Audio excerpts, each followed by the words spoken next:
এবার রোগীদের জিম্মি করে দাবি আদায়ের মিছিলে নামলেন সরকারি হাসপাতালের চিকিৎসক এবং মেডিকেল শিক্ষার্থীরা। এতে সেবা না পেয়ে রোগীদের পোহাতে হচ্ছে অসহনীয় দুর্ভোগ। এমন পরিস্থিতিতে হাইকোর্টের রায়ের পরও মিলছে না চিকিৎসা সেবা।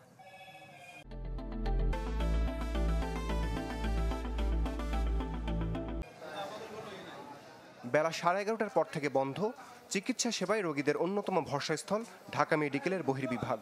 কেননা 5 দফা দাবিতে শাটডাউন কর্মসূচি পালন করছেন চিকিৎসক ও মেডিকেল শিক্ষার্থীরা। এমন পরিস্থিতিতে অবর্ণনীয় দুর্ভোগে চিকিৎসা নিতে আসা রোগী ও স্বজনরা। সংকটাপন্ন রোগীদের জিম্মি করে দাবি আদায়কে অমানবিক বলে ক্ষোভ প্রকাশ করেন দূর দূরান্ত থেকে আসা ব্যক্তিরা। ডাক্তারের কাছে গেলাম, ডাক্তারকে রিকোয়েস্ট করলাম যে আমি দূর দূরান্ত থেকে আসছি, আমারটা আপনি দেখেন, আমি তো অসুস্থ, আমার তো ওষুধ পরিবর্তন করতে হবে মনে হচ্ছে। তারপরে উনি আমার অনুরোধ গ্রহণ করলেন না। এই যে আমার মাইয়ার গ্যাস্ট্রোলি বাড়াইছিলাম বিক্রমপুরের তেই কামারগাঁও তেই চেয়ে জানে ফিরত গেতাছি। বেশিরভাগ মানুষই রোজা রাখছে, রোজা রাখে বাচ্চা কাচ্চা নিয়ে এই হয়রানির মানেটা কি? আমরা কি এই দেশের নাগরিক না? আমাদের কি সুচিকিৎসা পাওয়ার অধিকার নাই? এখানে আসলে তো আমরা সুচিকিৎসা পাই না।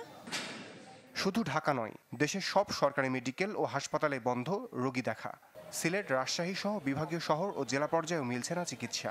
এতে হাসপাতালে এসেও ফিরে যেতে হচ্ছে রোগীদের। মহিমাগঞ্জ থেকে আইছি, যে মেডিকেলে আইছি, এখন তো চিকিৎসা পাইনি, ডাক্তাররা তো মেডিকেলে এখনো বসেনি। আমার ছেলের ব্যান্ডেজ করাতে আসছি, এসে দেখতেছি ডাক্তার নাই, ডাক্তার ধর্মঘট চলতেছে আর কি। চিকিৎসকদের দাবির মধ্যে অন্যতম এমবিবিএস ও বিডিএস ডিগ্রি ছাড়া ডাক্তার পদবি ব্যবহার করা যাবে না। দুটি রিট নিষ্পত্তির পর এমন আদেশও দিয়েছেন হাইকোর্ট। তবে ডিপ্লোমাধারী যারা এ পর্যন্ত ডাক্তার পদবি ব্যবহার করেছেন তাদের বিরুদ্ধে নেওয়া যাবে না ব্যবস্থা।